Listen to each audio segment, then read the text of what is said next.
So we are here at the San Martin eruption that happened in 1646, and it was in the later part of the year. It's named after the Saint Martin, and the eruption produced a lava flow that was spilling down on the flank of the southeastern side of the island.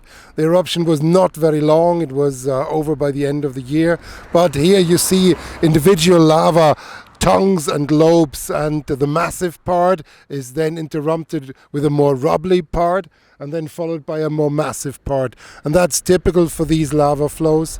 They have a breccia, a rubbly part on top, and a more massive liquid interior, and when they rest on top of each other it looks like a sequence of massive rubbly, massive rubbly, massive rubbly. It also tells you that it was a complicated flow field at the time. When the lava was migrating downhill, different areas were starting to flow in different directions, and you have an overlapping, a compound lava field here.